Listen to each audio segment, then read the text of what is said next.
when you're weary,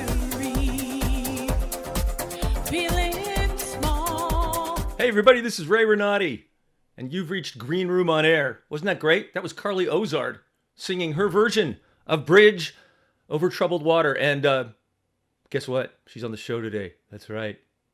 Carly and I talked for about an hour. It was a lot of fun. I loved it. She's one of my dearest friends in the whole world. Gosh, I've known her for at least 20 years. We've done shows together. We've had a lot of fun together. She's been there through thick and thin. You know, she's one of those friends that you know is a real friend. And how often does that happen in life for most of us? Not very often. So I consider her that. And I'm so glad that I was able to speak with her yesterday. That's right, yesterday. Today is today. Yesterday was yesterday. Now, Carly has a new niche she's found for herself, and it is taking off. She is an electronic music vocalist and songwriter. She recently signed with Sobel Records, which is part of Warner Brothers, and her tracks and remixes can be heard all over the place, Spotify, other applications and websites, or you can buy her music as well. I listen to her on Spotify often, and I also have one of her albums. A Citizen of the World, that's right. Carly travels and writes songs based on her experiences from Burning Man, which she's been to a few times. Bali, ever been to Bali? I'd love to go to Bali. Her songs are pieces of transcendence and acceptance worldwide. She loves EDM, Punjabi Mantras, LGBTQ Anthems. That's just the beginning. Just the beginning of her trek into solo artistry. Carly looks forward to showcasing her collaborations with her production team at Sobel with DJ Spin Sista, Pollo Del Mar, and Leo Frappier, and more. And the more? Who is the more? And more? That's her husband, Chris. Chris, if you're listening, you are an amazing sound man, and he really is. And if you need a sound guy, contact Chris. I don't know if he hires out, though. But if he does, you need to talk to him. Anyway, thanks for tuning in to Green Room on Air. And without any further ado from moi, here is Carly Ozard. I'm ready. How much of it will keep? All right. I think it should be recording. Yeah. It says recording. Did it tell you I was recording? Well, I'm recording you on voice memo and it's recording. I mean, on the Zoom, did it say recording at all? Yeah, it says recording at the top there. Oh, okay, good. Yeah, I see it. Okay. I'm like a Zoom. I rarely run Zoom meetings, you know. I've never run a Zoom meeting. I've just participated in many. Yeah, me too. So this is my second time. So that's why I'm screwing up left and right. It's fine. I couldn't get on here. I tried like 4 different ways and it was insane. So, okay. The new world that we're living in. So 100%. It's good to see you. It's You great look to see you. wonderful. Thank you. My husband's breaking down boxes behind us. So we moved from Manhattan to LBI, which is Long Beach Island, South Jersey. And we packed up most of our stuff, but we still brought things here. And we're still we're just zombies right now, but we're grateful to be here. Yeah. Good. Long Beach Island. I don't even know where that is, but I don't know where. South Jersey, and it's north of Atlantic City, Chris just said. Oh, okay. Oh, that reminds me of that song in Ragtime. Ragtime. Yep. Atlantic City. I don't know. I can't remember.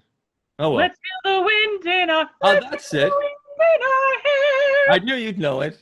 Right? Let's feel the wind in our hair. Yes. Yeah, exactly. Yeah. So I've given you a good introduction before this anyway, so. Oh, I'm excited. I can't We wait. don't. Well, yeah. I mean, I haven't recorded it yet, but you'll have it, so we don't need to go through all that. But I've known you, gosh, for how many years now? Like At least 15, 20, 15, 20 years. Yeah. 20. Yeah. Wow. We did West Side Story. I think I was maybe 21, 19, Yeah. 20. Yeah. Yeah, that sounds right. Yeah. And then we did Ragtime. So, Yeah. and then I worked at Moon, and then you worked at Moon. Right. Yeah, that's how that was the order. 42nd Street Moon and Broadway by the Bay, right? Yeah. But then you and I did Ragtime at Foothill. So we actually, yeah. Oh, that's right. Ragtime was Foothill. Oh, that's right. I forgot you were in Ragtime there. And Yeah. West Side Story at Broadway by West the Side, Bay. yeah. So Yeah. I did West Side Story at Foothill. And then I did Ragtime at Foothill. And then I did West Side Story at Broadway by the Bay. And I met you at Foothill first.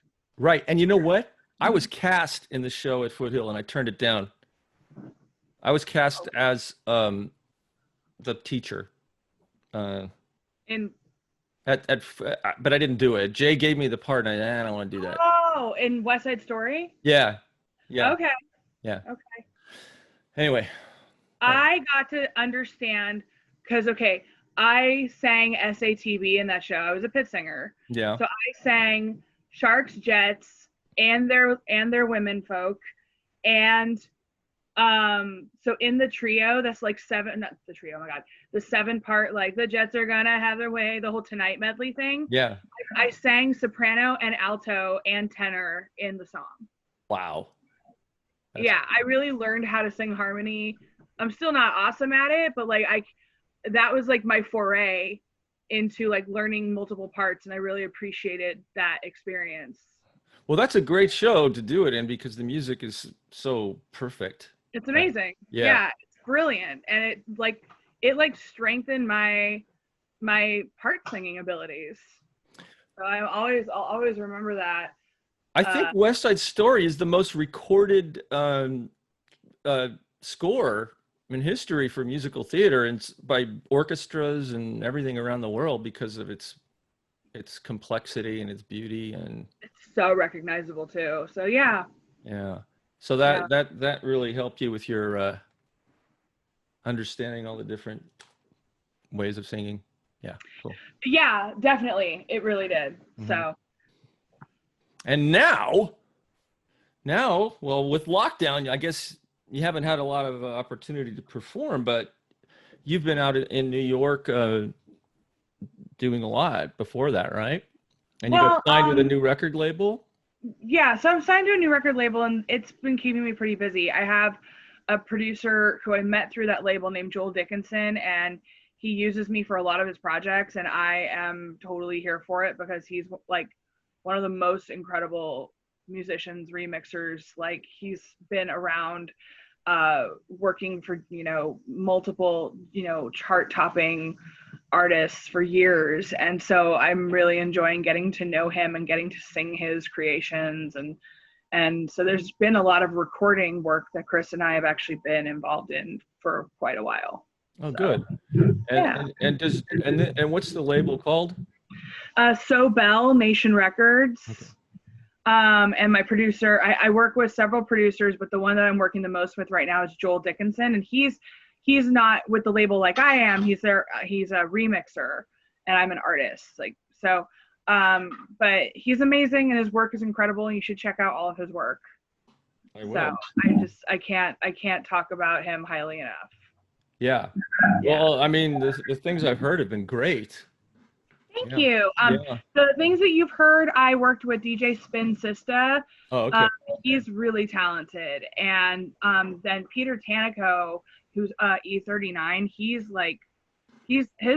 mixes are amazing. He did a remix for me for Let Love Rain Down, and then he also did your favorite song that Pollo Del Mar and I did, the if I had a you know what, I'd rule the world. The Woman's Got the Power. And so so he made like he makes incredible remixes. So when you go onto Beatport to download my music or onto Spotify to listen, you'll see the DJ or DJs that I worked with.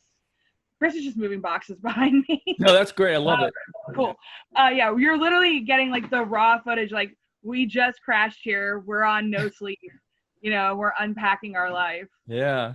So, but yeah, the remixers that I've worked with have been freaking incredible. I feel so spoiled, and it's great that Barbara, who's in charge, her name's Barbara Sobel of Sobel Nation Records, she has this incredible database of really amazing DJs and remixers.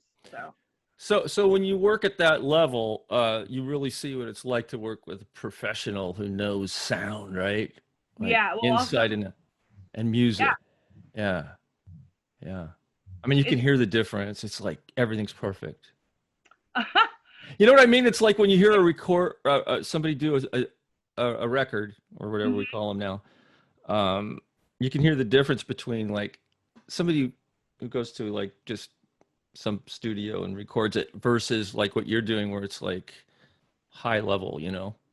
But the thing is that yes, the producers come up with a banging track and they can add effects to my voice. Yeah. But my husband Chris, is the one doing all the audio engineering of my vocals and sending them off. Well, he's awesome.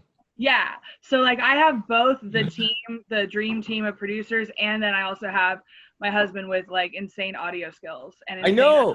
Yeah. I can't believe he was able to do when you were doing these Facebook live shows and your internet sucked and all that, and you're still able to do it. Yeah, all him. I just would sit there and cry. All him. Yeah, that's great. Yeah. I would be sitting there watching, going, "How are they doing this? I want to figure this out." Data plans, baby. But sound is hard. Technology is like such a bastard. But we prevail. We prevail. Yeah. This afternoon we prevailed. Yeah. So I wanted to talk to you a little bit about what's going on with in the world right now, because I know that you have a lot of thoughts about it, and you're pretty.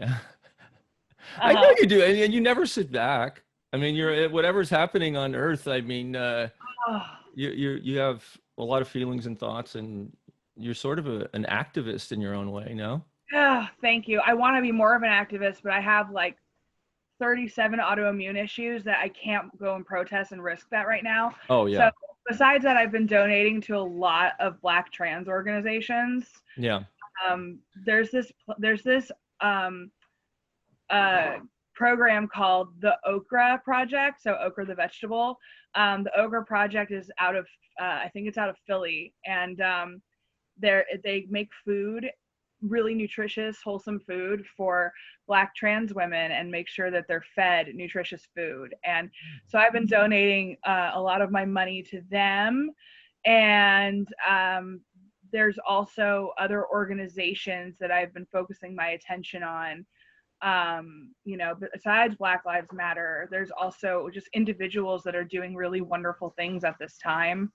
So there's various GoFundMes that I've contributed to, and just, I know it sounds so minor, but I've been signing a lot of petitions. We have to put Breonna Taylor's murders in jail, and I'm looking for other organizations, and I'm totally getting distracted. We have to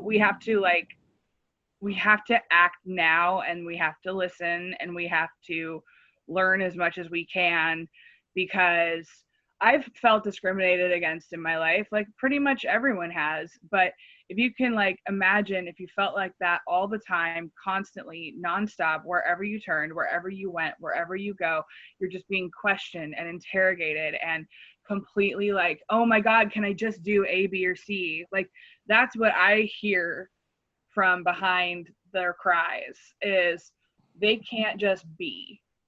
And so I've felt that way on a much smaller scale, bullied in school, and I got to graduate and it was over, right? And I didn't have anything happening to me that these other people were facing, with being bussed in from places and not having outreach.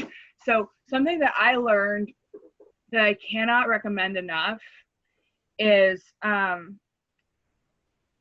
got to be a guest in a mostly Black space for 2 years. And when you're invited in to a mostly Black space, definitely a BIPOC space, you get to experience some art and music that it's like it changed my life. So I was singing in the subway and I was discovered by this artist named Ray Naldo. And he's just this incredible spirit, travels everywhere. He's fun. He's great wood burning artist. He makes incredible furniture and he happens to be Black. And so he's like, come sing at this amazing thing that I host. And I'm like, you got it, right on. And we went and we never stopped going. I sang in it every month for 2 years. And it was mostly all Black artists selling incredible things, from lotions to paintings to stickers to wood craftsman type things. And the thing that was the most prominent besides all the art was the spoken word. And I hadn't been exposed to a lot of spoken word because it wasn't part of my life growing up. And it got me thinking. I was like, where there's a drama program in a high school, there needs to be a spoken word program. And it doesn't need to be like necessarily like, it just needs to be celebrated and welcomed to the stage and treated like musical theater's treated. Yeah. And my opinion of like integrating spoken word into your drama curriculum, whether you have acting class or you have just, drama class or musical theater class, like spoken word, I feel like needs to be part of like the performance evenings at school. It needs to be part of not just the writing part, because I felt like I was getting to hear stories that I would have never heard unless I had been brought into this space. Now, when you say spoken word, do you mean like poetry, storytelling, things like this? Right, but it was a lot about the person of color experience. Okay. And I was able to really just sit and listen every month for 2 years. It's like when you go to AA, you start to like hear the steps. This was like Black stories or BIPOC stories. What is BIPOC mean? Black Indigenous people of color. Okay. So these were all, BIPOC voices reading BIPOC writing, and all of it was excellent and all of it was beautiful and needed to be heard. And I was like, wow, like this is what I would encourage. Like I would have spoken word events in high school, like just to start exposing people to it at an early age. And because it's a way to get all of your feelings out on paper artistically, and then you can, if you want, do a dramatic interpretation of your own words, and then you inspire like all these people going through it at the same time, and then you teach the people who don't know anything something. It lets people listen to people's story on a rhythm because they speak in a poetic way. I love it so much, and I feel like it just needs to be incorporated into our mainstream. Like, look what Hamilton is. That is spoken word. Yeah. When I went to RADA, one of the women there, she was a professor in New York, and she was around my age. And in the 70s, she was one of the most well-known like spoken word people in the United States.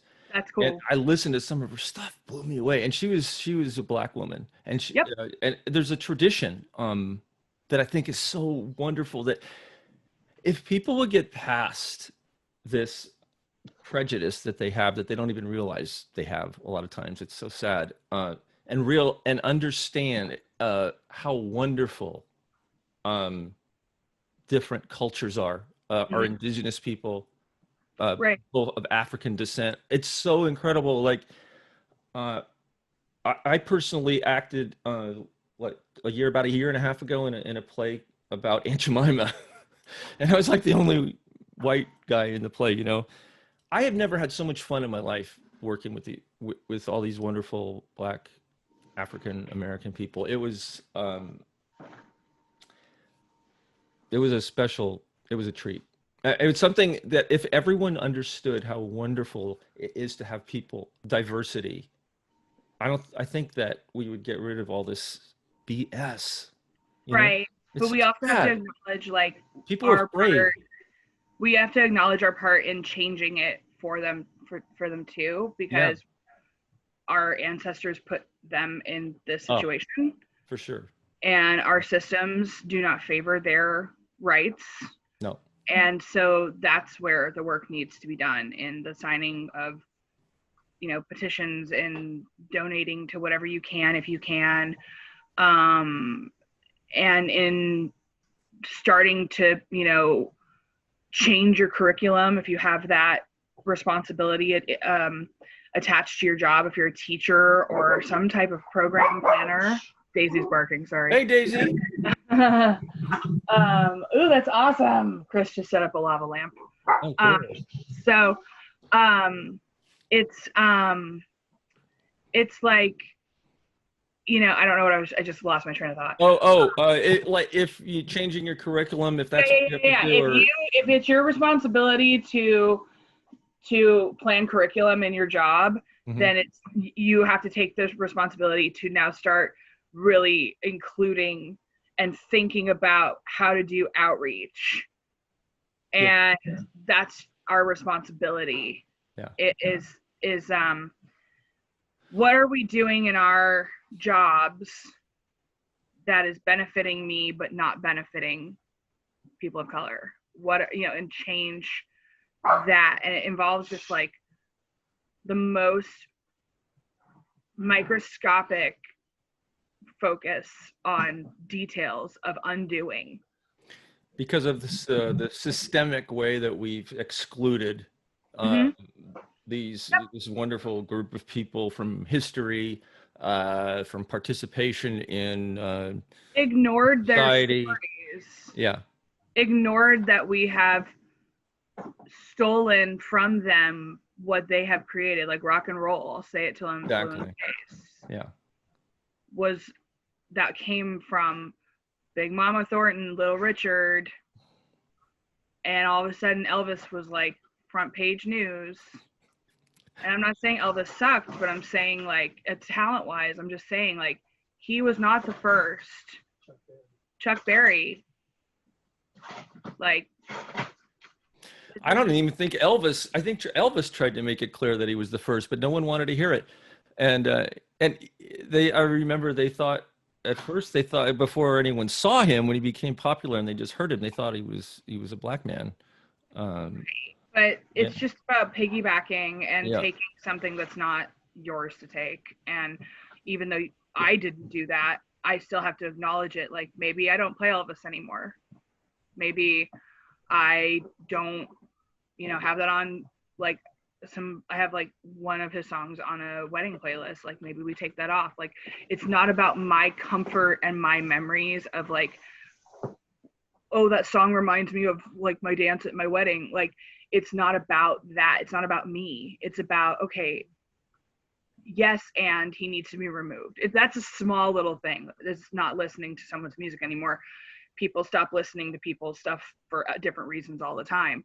But if it's like, it's just about focusing on how we took pretty much everything and like profited off of it and like killed people for it, and it's not good. And so march if you can. It was hard to not be in a Pride March this year.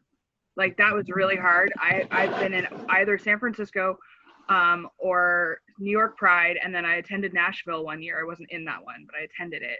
Like, it was hard to not have a Pride celebration this year, but we need to stay inside, you know? I saw a video of one yesterday, and the cops came and started like beating on people. Yep, that was, I think, in the West Village. I'm not 100% sure, but I think that was the West Village. Yeah, I mean, people were going to be out regardless. They were going to be, you know, exercising their freedom of speech. Like, they were going to be out there. So I don't know too much about what happened, so I can't really say much more because I don't know. But I feel, you know, the world is in a crazy limbo right now. There's Yeah. team, you know, there's team All Lives Matter, there's team Blue Lives Matter, there's team Black Lives Matter, there's team like I won't wear a mask, there's team I will wear a mask, right? So like we're all in like this horrifically shitty World Series right now. Yeah. Everything's politicized. Everybody, everything. It's like every choice you make, and I refuse to be like this. But every choice you make, it's easy to bring it down to a political level. Like, if I wear a mask, it means I'm liberal. Oh, It's so ridiculous, you know. I just think it means you're intelligent. Well, of course, but this whole thing is so stupid, and. You know, I don't want to mention the name of this person, but, you know, our federal government, because I get tired of giving them any publicity whatsoever. The orange demon? The orange guy is making it okay to be this way. Now, ironically, it might be good in the long run because what's happening now is people are sick of it. You know, a lot of people, it's like, okay, now things got to change. So maybe in the long run, it'll be a good thing. I think I hear what you're saying about Elvis and stuff.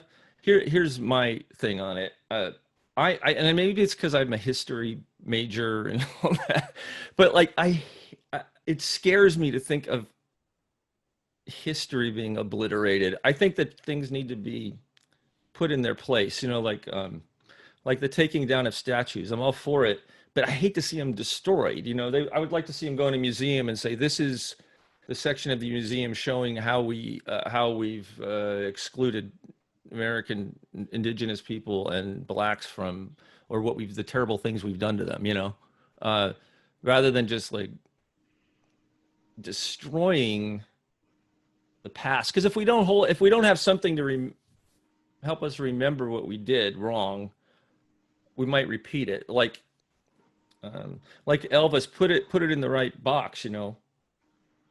You know, like Elvis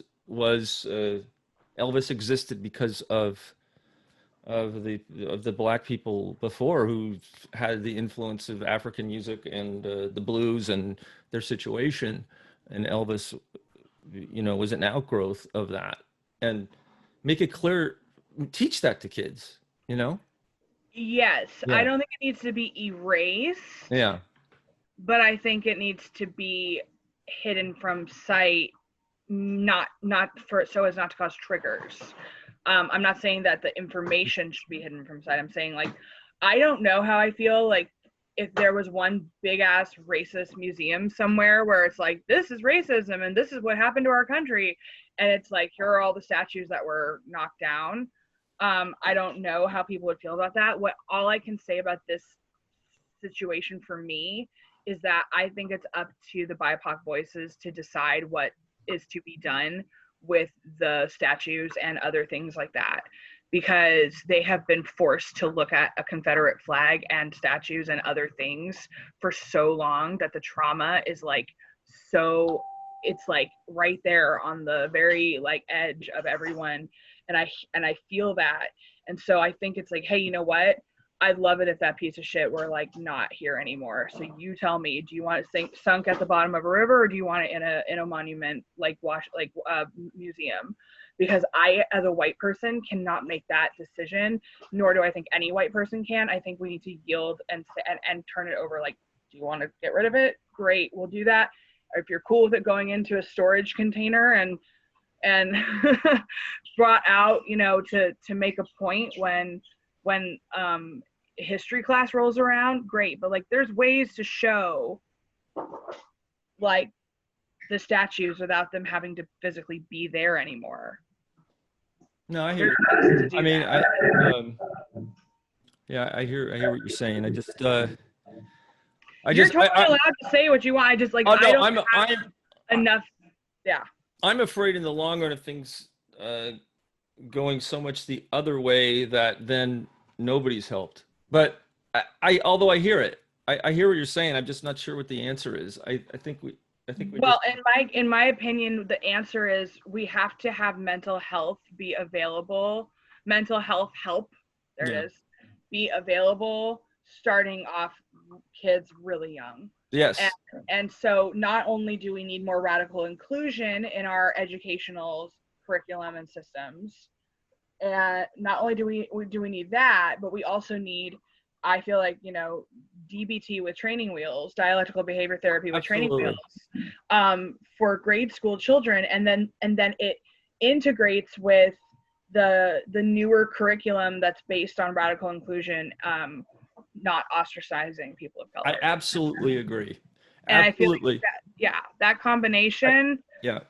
that combination, it's like you'd be able to get to the bottom of most things with success, and you'll be able to help kids pinpoint and describe their emotions, and it will weed out racist behavior pretty quickly. So if there is somebody experiencing, you know, that, it's like, okay, well, where's it coming from? Well, my classmate in 7th period, you know what I mean? Like, because that's how you find out, like, why so-and-so punched somebody today, you know? So, instead of like the, you know, one discipline fits all, you know, detention, suspension, expulsion, it's like, no, if we have the emotional intelligence guiding us, maybe that fight at lunch wouldn't have happened at all. So then when you're dealing with racist overtones, it's going to automatically shine the light on who's causing a problem for somebody. And then it's like, okay, we have a problem that is like emotional, but also racist. And so that's what I feel like the solution is now, getting schools across the nation like into that is the challenge. The budget. It is a challenge. It is a challenge, and I hope that the pressure stays on so that it happens. And in addition to the things that you've mentioned, I think it would be great if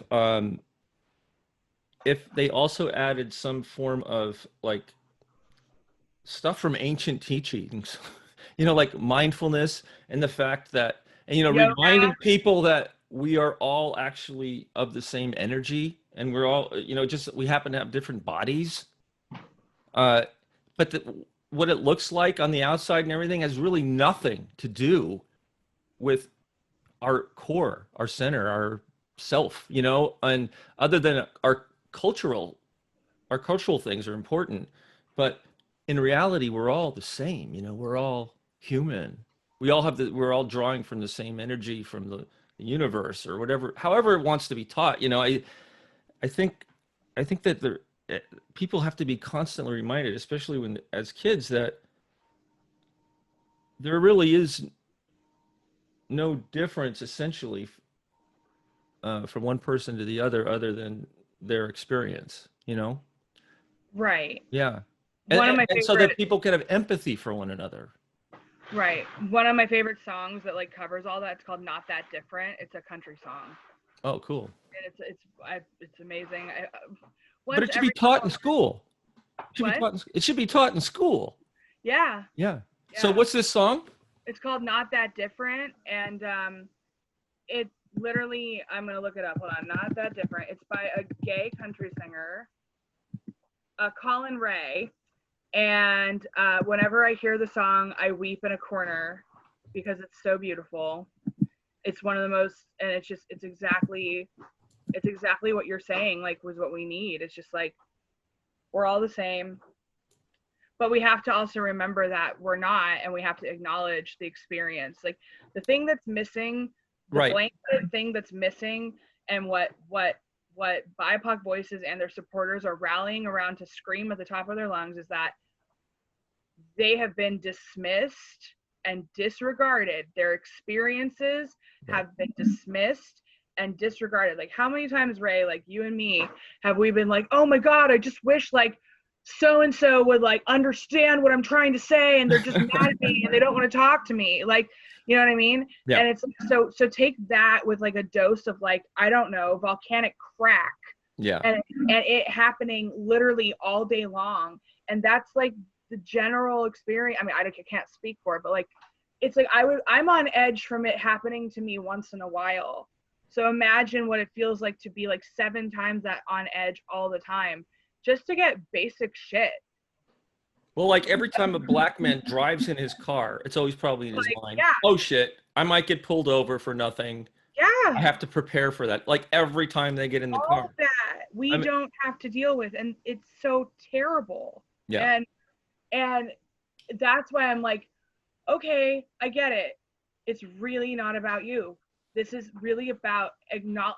That's why, like Gary Stanford, he says it best. He says, step aside, step aside. So my whole thing is like, I hope that I'll be stepping aside on my own and that I know the difference. But if you need to tell me to step aside, tell me to step aside, and I will step aside. What do you mean by step aside? Like, if you get an opportunity that you know should not be going to you, like, you know it should be going to a person of color. Yeah. You know what I mean? Oh Like, God, that happened to me 5 years ago, and I didn't like, even you know realize it that until it you was too shouldn't be- late. You shouldn't be singing this, or you shouldn't be playing this.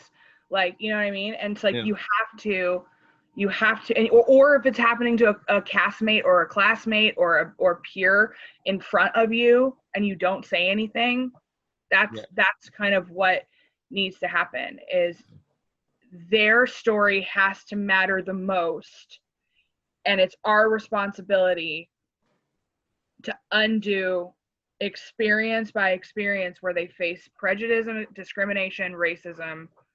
We have to listen to them. We have to believe, you know? Yeah.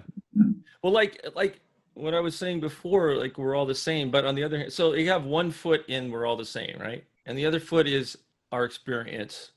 The experiences are not the people. same. Right. And so they're different for sure. Like some people are, you know, you're born into a situation and you have no choice in it. And some people are born into a really hard one, right? And some people aren't. And for no choice of their own. And those are the people we need to help. But on the other hand, you know, teaching people, the reason we need to help them is because we are all of equal value. Oh, we're all one race for sure. And Yep. like, we basically all came from Africa. So like, thank you for giving us life. Let's help them. Like, let's help everybody who needs it. And also there's the other thing was like, if people would get rid of their stupid prejudice notions, they would open up a world of wonderfulness to them. The more like when I started doing musical theater, I'll just be clear, like I hardly knew any gay people.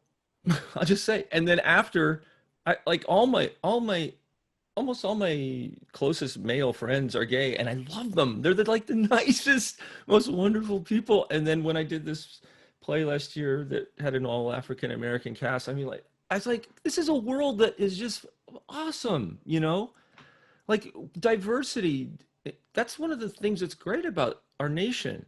And we need to celebrate it, and we need to help the people who are getting screwed over, who are parts of these You're one groups. of the most humane, sensitive, empathetic souls that I know.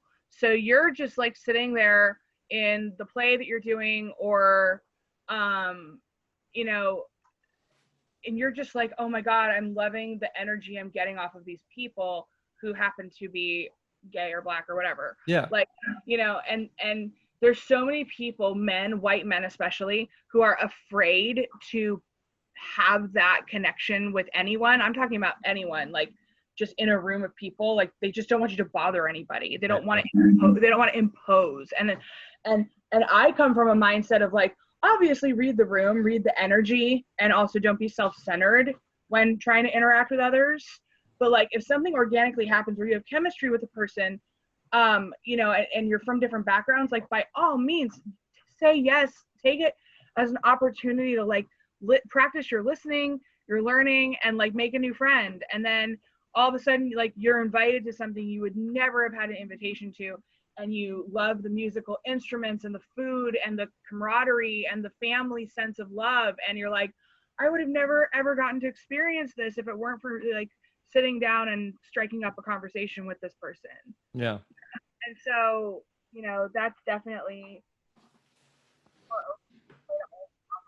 support, because if you're more open and willing to listen, then somebody else's story that has nothing to do with you is you're gonna give it the time and respect it deserves, and make that person feel listened to and slightly less alone, and then maybe decide to go ahead and do something about it in your way. Mm-hmm. I mean, That's what everyone, people are wonderful, and everybody from different backgrounds. There's so many things that you can learn. It can enrich your life so much if you would just open up your heart to it. Right. Like lately, I've been spending a lot of time with people from India, Indian people, and I absolutely love it. I absolutely love it. I mean, it's a whole world I didn't know about.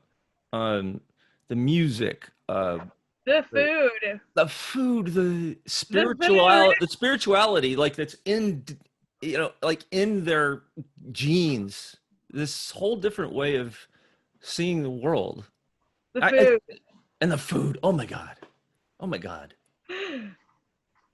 it's all vegetarian. It's all vegan.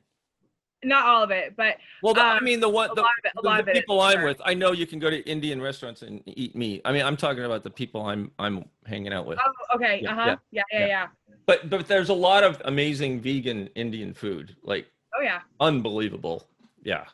So I emceed an Indian wedding in Bali like 2 years ago.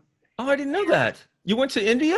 I went to Bali. I didn't go to Bali, sorry. Emceed an Indian wedding. Okay. Yeah.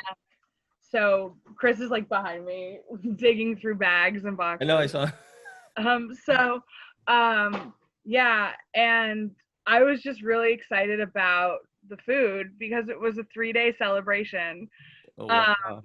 But yeah, it was one of the most fun parties I've ever been part of, and the dancing and the dresses that we were required to wear and everything. It was just so incredible, and that was like the culture like enveloped us.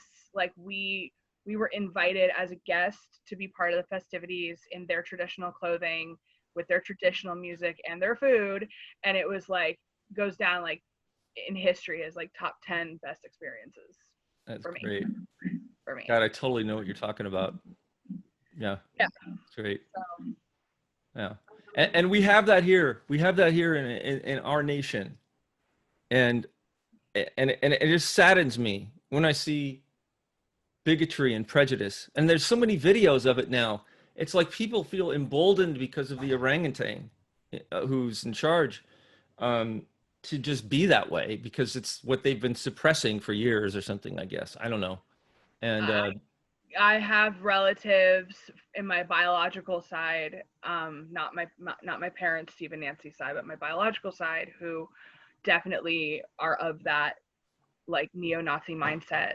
And that was one of the hardest things to find out about being adopted, like finding out who, my relatives were. And I was always so quiet about their status because I was, embarrassed, but I was also like, I don't think like this is my white bubble that I lived in, right? I literally was like, well, I don't really think that there's really any like white supremacists around anymore, except for like a couple places in the South, and then I guess Idaho where my uncle lives. So, and like Orange County still has some racists, but like there's only a few pockets, and like everyone hates them anyway. So I'm just not going to talk about it. And then I find out, then Trump gets elected, and I find out that there are way more than I ever wanted to think of were possible. And I had no idea that like it feels like not majority, but it feels like there's a lot of angry white people in this country. Yeah. There's a lot of angry white people in this country. And you know what? No, I didn't know. I had read White Fragility. I had been working on multiple things, discussing things with friends for a very long time, but I never thought that there were that many minds that were so like back from like Klan days. And then we find out that the Klan is still like insanely active, and it's like wait, I thought these guys were like old news. I thought this was old news. And so that's where my privilege shows that I did not know and that I was not in touch with that reality. Well, it was hidden for the most part. Problem. That's a huge problem. Like something that big should not be freaking hidden.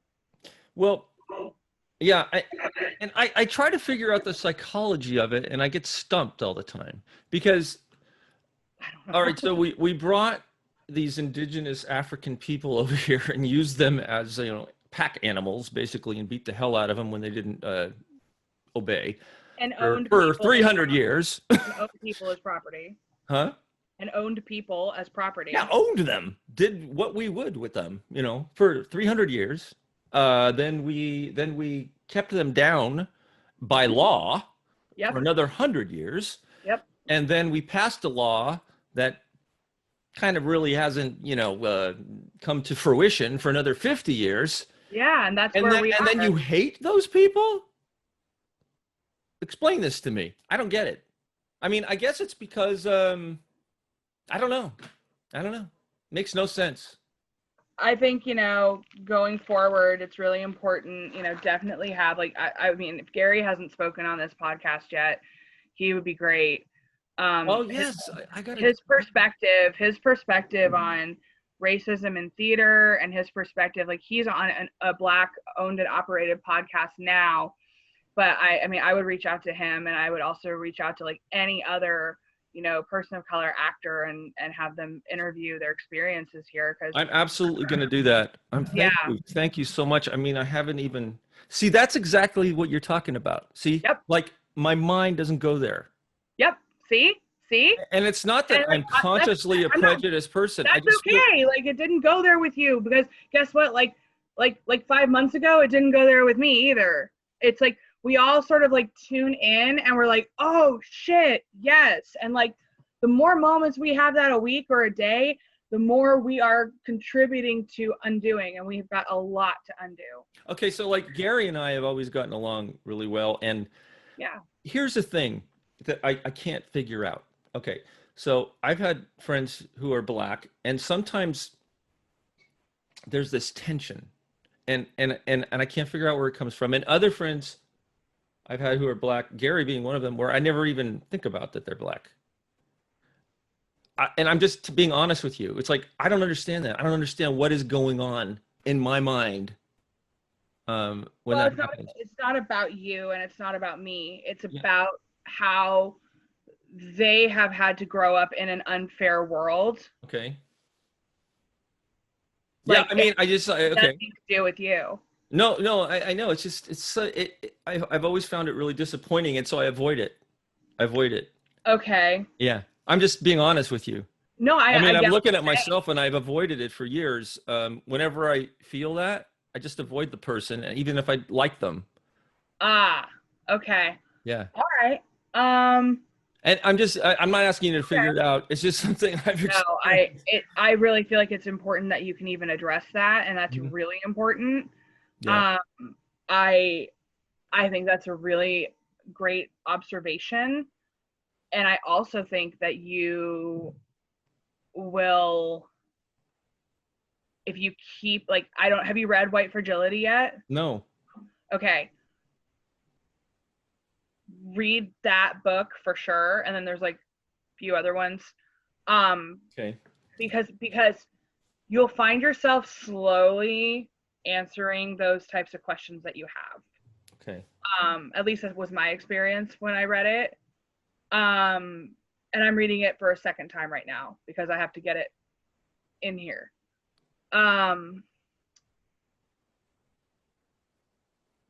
I can't speak for why there would be tension, because I can't.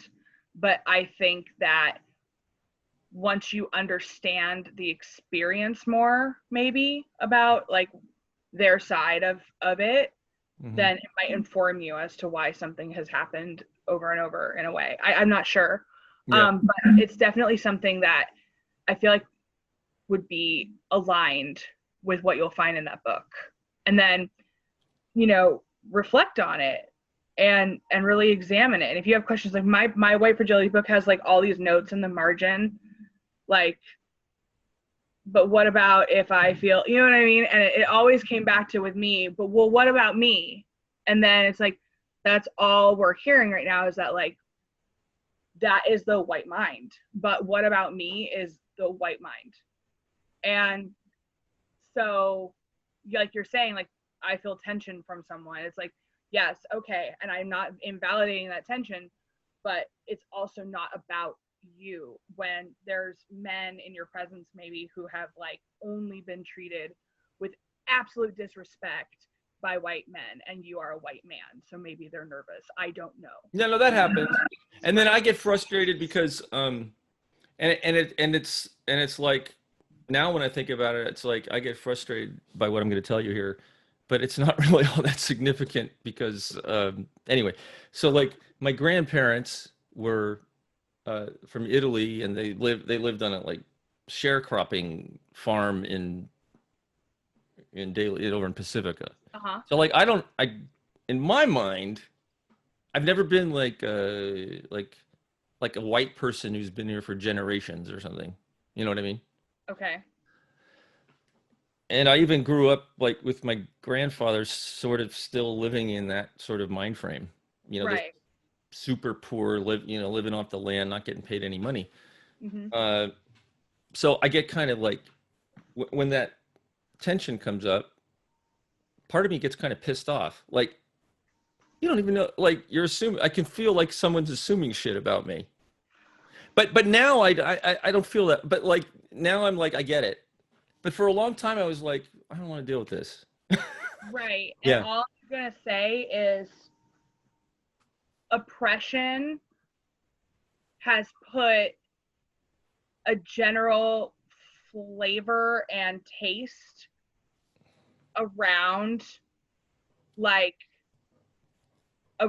people of color's experiences, so yes, they don't know about your situation, and like I saw a great meme that was like, that was white privilege is not, oh my god, my dog is just like tearing down everything. She's like sitting on the computer wire and is moving the computer. Let's see. Okay. Okay. She kills me. So what was I saying? Oh yeah, white privilege is not about, like, there are poor white people, there are white people who were taken from, there were white people who were treated horribly, okay, but they still had privilege because they were white, even in the most shittiest of circumstances. Well, especially now. I mean, like maybe not 100 years ago. They founded this country on being a white man. And so if you're not that, you're kind of like second-class citizen. And then if you're gay or a person of color, you're like less than that. Right. And it's like, great. So I'm somewhere as a queer woman of size. I'm like not, I'm in the middle of all that. And so I know how I felt. So here's a group of people saying that they feel the exact same way as I do, but like on steroids. It's time to pay attention. And it's also time to realize that even the meme, I wish I could find the meme, but it was like your white privilege is not like being a rich white person versus being a poor white person. It's, you have privilege because you're white, that you don't get stopped by the cops and lose your life. You have privilege because you're white, that you don't get cased in an H&M when you're just trying to go shopping with your friends. You don't. So yes, like, I understand that you have like European roots and like you feel like, you're not like it's still, it's about. No, I was saying that's how I used to feel. Got it. Okay. I like good. Now okay, good. I've thought about it a lot, and yeah, oppression. I don't feel that way anymore because oppression, for the reasons that you just said. I mean, I have privilege just because of what I look like, no matter what. Right. No matter what my background was, it's right. irrelevant. So right. And so that's true. That's a truth. Yeah, and like yeah. Even though I identify as non-binary, I still have my assigned like gender, like I still embody the assigned gender that I as female, and so I can go to a doctor and I won't get refused treatment, whereas there's trans people who get refused treatment by doctors all the time. And didn't they just pass a law that it was okay to do that? Yeah, but luckily our Governor Cuomo was like, nope, and he at least got New York cleared that they did not have to. Oh, good. to come to that. But like, I'm just saying, like, it's our responsibility as white people to step aside, make way for other experiences that are not our own. Right. Absolutely. And if one has any kind of like, I feel pissed off about this in whatever it is, whether it's like, I feel like I'm being silenced, I feel like all lives matter, I feel like blah blah blah, like, then it's time, if you have the reflective spirit that calls you, to go back to your white fragility books and to go back to, it's just like when you're trying to memorize something to pass an exam and you keep getting a question wrong, and you keep checking your answers. It's like that. You're like, God, I'm still feeling really suppressed by having to step aside from the lead in the school play. This is my moment. No, you have to go back and look at why that is. And you have to understand that no matter what, another opportunity that is right for you will be along. No, you cannot play Anita in the school play of West Side Story because you are not Latinx. So I get that she's something you've wanted for a long time, but you can't do it. Look at Sweet Charity. There's a white girl or anyone kind of girl who can dance. Go look and see who's auditioning for Sweet Charity and get it in your head that you can't play Anita, and stop crying about it. You remember the West Side Story that you were in that I could have been in? It was a 40-year-old white woman who played Maria. Right, but that was different. I mean, that was just like, we didn't know anything back then. Yeah. And that's not an excuse. It's there was just no like, awareness. There was no awareness. Yeah. And there was also insanely radical radically inclusive casting practiced at that theater venue so much, and they were really ahead of their time. You're absolutely right about that. Yeah. So it's hard to find somebody who can sing that. I always had a costume. And nobody ever complained about me needing, a bigger skirt or something. Well, Janice was awesome. Yeah. Yeah. So, and Lamplighters was the same way. They never, ever, ever made me feel too big. Ever. They always were like, hey, we'll build something for you. Sounds good. Yeah. So those are the places, man. No. Those are the places you want to work. For sure. For sure. Oh, God, I was going to say something so poignant and I forgot what it was. Damn. So do you have anything coming up performance-wise or anything? I know maybe not because you can't really do anything. No, I mean, I do, but I can't talk about it. That's what's so annoying. Well, you can tell me later. Like, I do have like a project in the works and I'm not allowed to talk about it. Okay. So instead, I'll just advertise what you can get. So you can go to beatport.com and type in my name, and all of my EDM is on there and you can buy it. You can also find it on Spotify.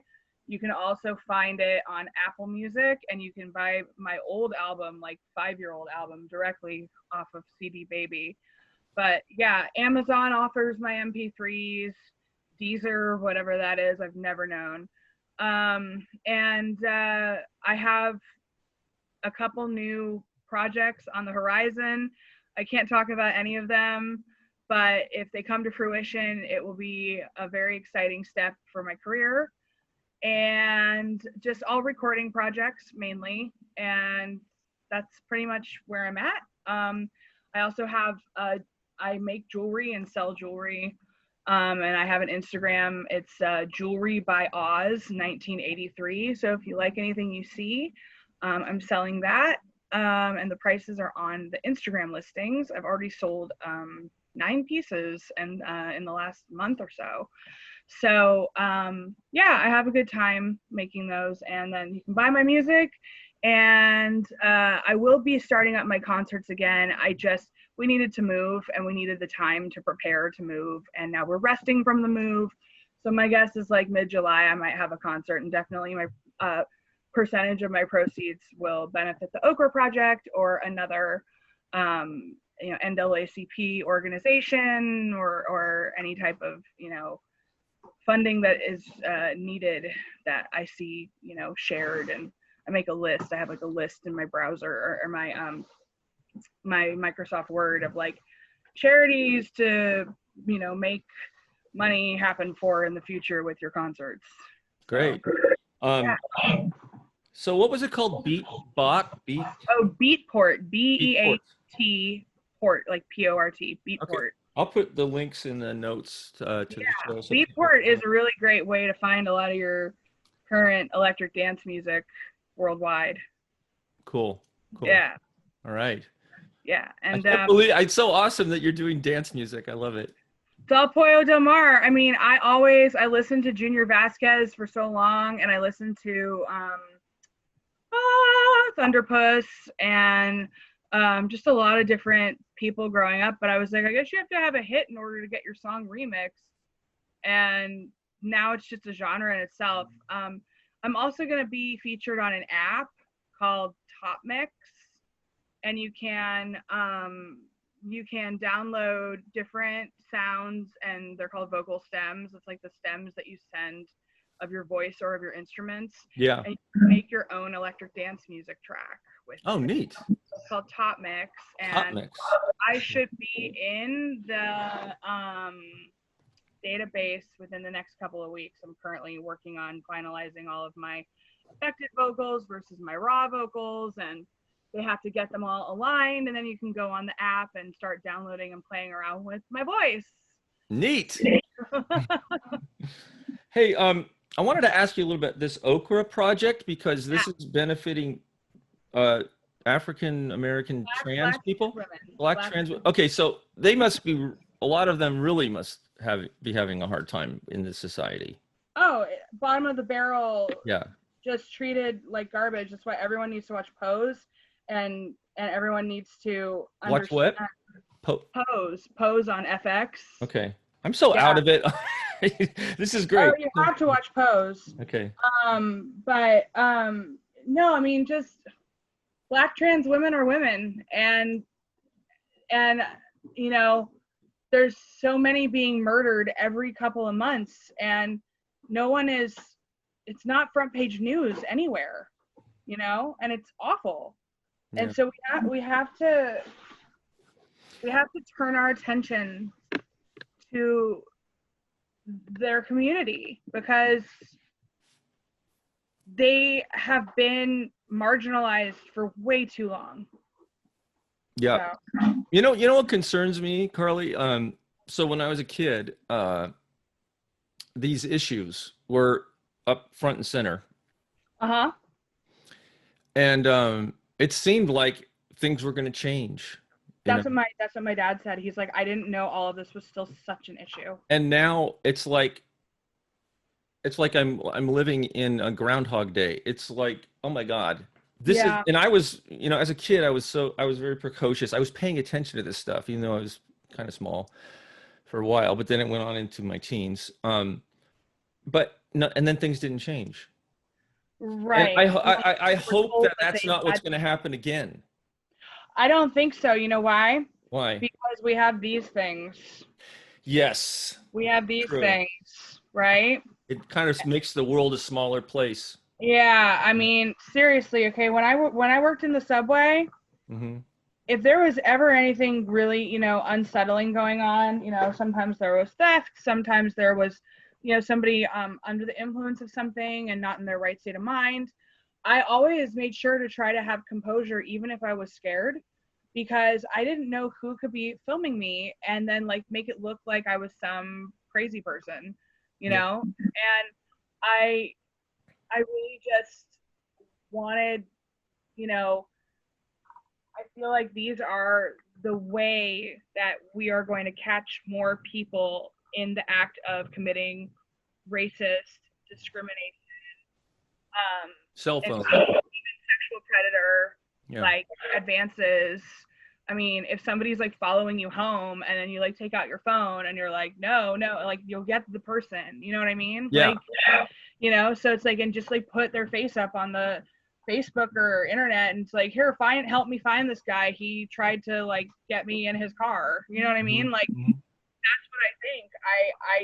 I also think that there's a lot of people who are really, really tired of it. And I'm here to help facilitate making the radical inclusion, stronger embrace for all the communities. That's what That's all we can do. That's I just hope in my heart that things change, you know. And I know they can. I have to. When I was in college, apartheid finally ended in South Africa. Right. And so that is an example to me that things can change. It's just a matter of whether our culture is in the position to be able to sustain a change like that without the negative dark forces coming in and winning. We have to get out and vote. Yeah, absolutely. We have to vote. We have to vote in order to change things from the higher end. And you know, I was thinking on an individual level, if you want to do more than vote, like I live in California, where the orangutan probably won't win. Right. I shouldn't say that, I guess, but is to get on phone banks or whatever and call people in the states that are on the fence. You know, my mom did that for Hillary. I think I'm going to do that as well. Yeah, you can do it from home. Yeah. Yeah, like that's what I'm saying. Like I'm here for that. I'm here for that kind of work. We are definitely of the minority in the mental state of things here in this part of New Jersey. We have a lot of Trump supporters. We have a lot of people who say all lives matter. And I'm not here to get in a huge fight with anybody every 5 minutes, but I absolutely am not quiet. And we have to not be quiet. Yeah. We cannot be quiet. And everyone needs to vote. And if there's a GoFundMe or a project like this Ochre project really speaks to me because they're taking care of Black trans women during the time of COVID. And it's amazing, amazing, amazing work. And there's like, you could throw a rock and there's like a million other great organizations to support. Great. I'm going to link to them for sure on here because I think that's something that is really necessary. Something my mom and I do is like we'll donate to something in honor of like it's my mom's birthday, so I made a donation to, you know what I mean? Something, yeah, like, that's a great thing to do. Yeah, it's a way to like, you know, of course we like money, but I'd rather go to something, you know, that benefits more than just me if I had a decision. Mm-hmm. So. Yeah, for sure. Yeah. Well, you've been such a great friend all these years. It's so great to be able to talk to you. Of course. Thank you for having me. And yeah. Thank you for having me. You can check on my website, www.carlyozard.com. Yeah. I have CDs for sale, like actual physical CDs besides the downloading kind. And I can send them to you. And follow me on Instagram, just Carly Ozard. Pretty basic. And check back. We're going to have new recordings within the next 6 months. I just can't really discuss much about it. Awesome. Yeah. Carly. Yeah. Thank you so much. Okay. All right. Looking forward to hearing this later. Yeah, cool. Okay.